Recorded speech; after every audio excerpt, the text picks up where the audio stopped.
Marilah kita berdoa. Damai sejahtera Allah yang melampaui segala akal, itulah yang memelihara hati dan pikiran saudara-saudara di dalam Kristus Yesus Tuhan kita. Amin. Saudara-saudara yang kasih Tuhan, firman Tuhan dalam ibadah kita pada saat ini terambil dari kitab Yeremia pasal 22 ayat 1 sampai dengan ayat yang ke-9. Demikian firman Tuhan. Beginilah firman Tuhan. Pergilah ke istana Raja Yehuda dan sampaikanlah di sana firman. Katakanlah, dengarlah firman Tuhan, hai Raja Yehuda yang duduk di atas tahta Daud. Engkau pegawai-pegawaimu dan rakyatmu yang masuk melalui pintu-pintu gerbang. Beginilah firman Tuhan. Lakukanlah keadilan dan kebenaran. Lepaskanlah dari tangan pemberasnya orang yang dirampas haknya. Janganlah engkau menindas dan janganlah engkau memperlakukan orang asing, yatim dan janda dengan keras, dan janganlah engkau menumpahkan darah orang yang tak bersalah di tempatnya. Sebab jika kamu sungguh-sungguh melakukan semuanya ini, maka melalui pintu-pintu gerbang istana ini akan berarak masuk raja-raja yang akan duduk di atas tahta Daud dengan mengendarai kereta dan kuda. Mereka itu pegawai-pegawainya dan rakyatnya.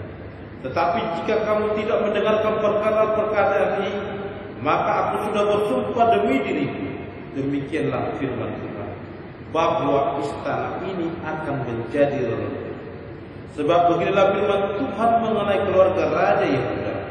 Engkau seperti Gilead bagiku, seperti puncak gunung Libanon.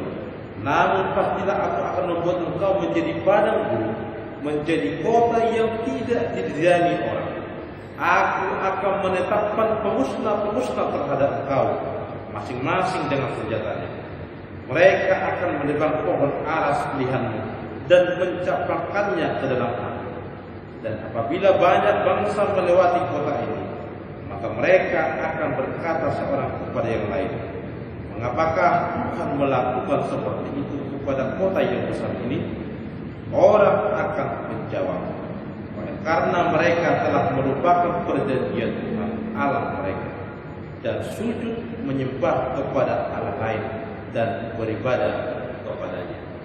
Demikian firman Tuhan. Saudara-saudara yang dikasihi Tuhan, topik minggu hari ini mengatakan kepada kita, lakukanlah keadilan dan kebenaran. Topik ini merupakan perintah kepada kita untuk melakukan keadilan dan kebenaran di tengah-tengah kehidupan. Dan perkataan ini juga merupakan perintah Allah kepada Nabi Yeremia yang mengutusnya untuk mengatakan kepada Raja Yehuda untuk hidup dalam keadilan dan kebenaran Tuhan. Seperti yang dikatakan dalam firman Tuhan pada hari ini. Dikatakan, lakukanlah keadilan dan kebenaran. Lepaskanlah dari tangan pemerasnya orang yang dirampas haknya. Janganlah engkau menindas dan janganlah engkau memperlakukan orang asing, yatim dan janda dengan keras, dan janganlah engkau menumpahkan darah orang yang tak bersalah di tempatnya. Ini adalah perintah Tuhan kepada Raja Yehuda melalui Nabi Yeremia agar Raja Yehuda untuk hidup dalam keadilan dan kebenaran. Kenapa Allah mengutus Yeremia kepada Raja Yehuda untuk mengatakan raja tersebut hidup dalam keadilan dan kebenaran Tuhan? Yang pertama, karena pada waktu itu Raja Yehuda sebagai penguasa tidak melakukan kebenaran dan keadilan terhadap rakyatnya. Bahkan raja sebagai penguasa menjadi pemangsa bagi masyarakat kecil, bagi orang miskin lemah, orang asing, yatim dan janda, dan menumpahkan darah orang yang tidak bersalah dalam kehidupan bangsa Israel pada waktu. Kenapa Allah mengutus Yeremia agar mengatakan kepada Raja Yehuda untuk hidup dalam kebenaran dan keadilan Tuhan? Karena ternyata melakukan keadilan dan kebenaran haruslah menjadi tanggung jawab utama para pemimpin, tanggung jawab utama Raja Yehuda pada waktu. Allah memilih Raja Yehuda pada waktu itu menjadikan kehidupan masyarakat Israel hidup dalam damai sejahtera Tuhan, hidup dalam kemakmuran yang daripada Tuhan, hidup mengajak bangsa itu dalam hidup keadilan dan kebenaran. Itulah tujuan utama Allah memilih Raja Israel pada waktu. Bukan sebaliknya, bukan untuk menindas, bukan untuk menyiksa, bukan untuk memeras, tetapi menciptakan damai sejahtera yang daripada Allah kepada bangsa masyarakat Israel pada waktu. Kenapa Allah mengutus Yeremia mengingatkan Raja Yehuda untuk hidup dalam keadilan dan kebenaran? Karena Allah sendiri adalah Allah yang adil. Keadilan Allah nyatakan dengan mencipta kebenaran dan membenci kefasikan. Dia mengasihi orang yang hidup dalam kebenaran dan membenci orang-orang yang hidup dalam kefasikan. Dan itu dia katakan kepada Raja Yehuda melalui Nabi Yeremia, bahwa Allah menginginkan Raja Yehuda hidup dalam kebenaran dan keadilan. Kita lihat bagaimana Allah menjanjikan berkat yang melimpah kepada Raja Israel kalau mereka hidup dalam keadilan dan kebenaran Tuhan. Bahwa kerajaan tersebut akan perang dan kehidupan bangsa Israel akan berjaya dan hidup makmur dalam di bawah pimpinan seorang raja pada waktu. Itulah dasarnya kenapa Allah menginginkan Raja Yehuda untuk hidup dalam keadilan dan kebenaran. Karena Allah adalah Allah yang adil, Dia membenci kefasikan. Dia menghukum orang-orang yang tidak mau seturut dengan kehendak Tuhan. Dan itu juga dikatakan Allah kepada Raja Yehuda melalui Yeremia. Seandainya Raja Yehuda tidak hidup dalam kebenaran firman Tuhan, Allah akan menghukum kerajaan tersebut. Dikatakan dalam firman Tuhan pada hari ini, Aku akan membuat engkau menjadi padang gurun, menjadi kota yang tidak didiami oleh orang.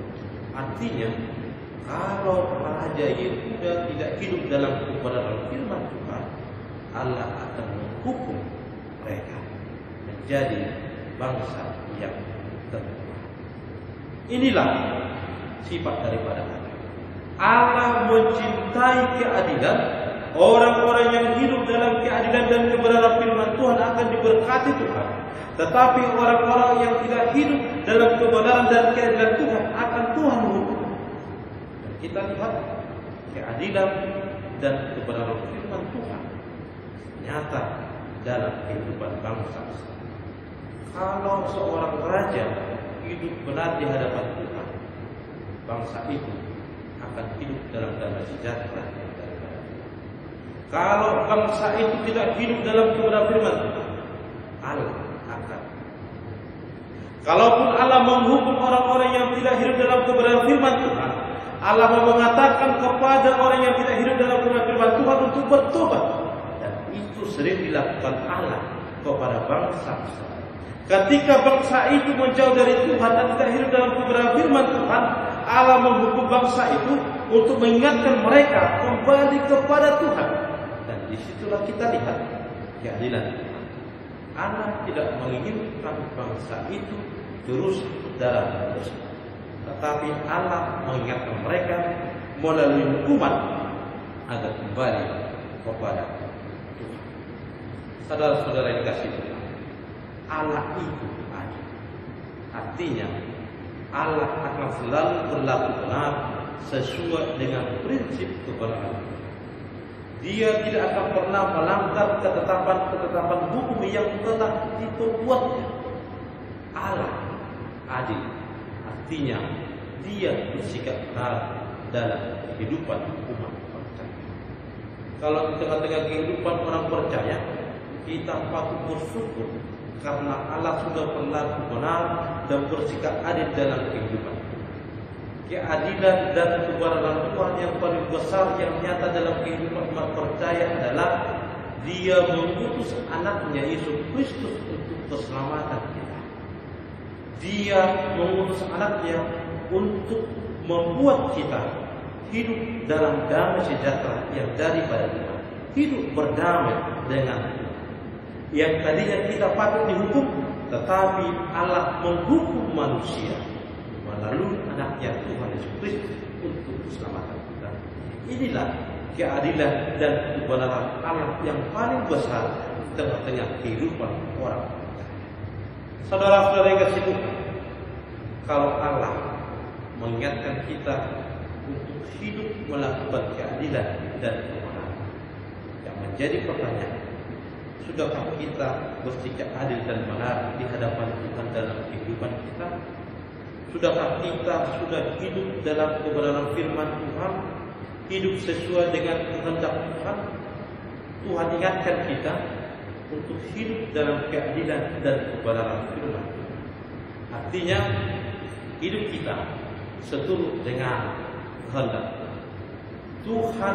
Menginginkan kita menjadi berkat bagi sesama, bukan sebagai penindas, bukan untuk memeras, tetapi menjanjikan orang-orang yang ada di sekitar kita dampak dengan kehadiran kita, bersukacita karena kehadiran kita. Mereka senang akan kehadiran kita. Itulah yang menjadi kehendak Tuhan dengan kita. Kita bisa membantu kehidupan orang miskin. Kita bisa membantu kehidupan orang-orang yang susah. Kita bisa hidup dalam mengarahkan orang lain hidup dalam kebenaran firman. Itulah yang diinginkan Tuhan dari kehidupan kita. Kehidupan pemimpin baik di tengah-tengah keluarga haruslah bersikap adil, yaitu mengarahkan seluruh keluarga kita sesuai dengan kehendak Tuhan. Mengarahkan orang-orang yang ada di sekeliling kita untuk hidup dalam kebenaran firman. Kita harus tahu bahwa adil itu berarti bertindak dengan benar sesuai dengan kebenaran firman, bukan dengan standar kebenaran kita pribadi kita. Untuk itulah kita sebenarnya tetap hidup dalam keadilan dan kebenaran. Benar dan adil adalah perilaku yang sulit dilakukan kalau kita membuat diri kita, mengandalkan diri kita melakukan. Tetapi Tuhan mengingat kita agar Tuhan mau memimpin kita. Tuhan mau memimpin kita dan kita mau dibimbing oleh Tuhan melakukan keadilan dan kebenaran firman. Bersikap adil hanya bisa kita lakukan dengan bimbingan kuat kuasa Tuhan yang ada dalam hidup kita. Oleh karena itu, mari kita diarahkan firman Tuhan, diarahkan oleh Roh Tuhan untuk hidup dalam adil dan benar, dan kita jadi berkat bagi sesama kita. Amin. Kita berdoa. Terima kasih Allah Bapa atas kebenaran firman Tuhan yang Tuhan ingatkan kami, agar kami Tuhan bersikap adil dan benar di tengah-tengah kehidupan kami, agar kami Tuhan boleh menjadi berkat, boleh membuat orang lain terbantu oleh kehadiran kami, tidak menjadi penindas, tetapi kami boleh menolong sesama kami untuk hidup penuh dengan sukacita dari kepada Tuhan. Terima kasih Allah Bapa. Biarlah kebenaran firman Tuhan boleh kami lakukan hanya dengan bimbingan Tuhan, dengan kuat-kuat Tuhan yang ada dalam hidup kami. Terima kasih Allah Bapa. Biarlah Tuhan yang menyertai kami, menyertai seluruh jemaat untuk hidup dalam kebenaran dan keadilan yang dari Tuhan. Sertai kami, sertai seluruh jemaat Tuhan. Jauhkan dari kami Tuhan mara bahaya COVID-19. Ingatkan kami Tuhan untuk hidup dalam protokol kesehatan sehingga kami Tuhan tidak terpapar, dan ingatkan kami Tuhan untuk meningkatkan ilmu. Bungkus kami Tuhan dengan Roh Tuhan, dan kami Tuhan jauh dan tidak terpapar oleh COVID-19. Terima kasih Allah Bapa, sertalah seluruh jemaat, berikan sukacita, berikan kesehatan kepada mereka. berkati segala pekerjaan seluruh jemaat. Biarlah mereka bersuka cita lakukan pekerjaan mereka. Dalam Kristus Yesus kita berdoa dan mengucap syukur. Amin.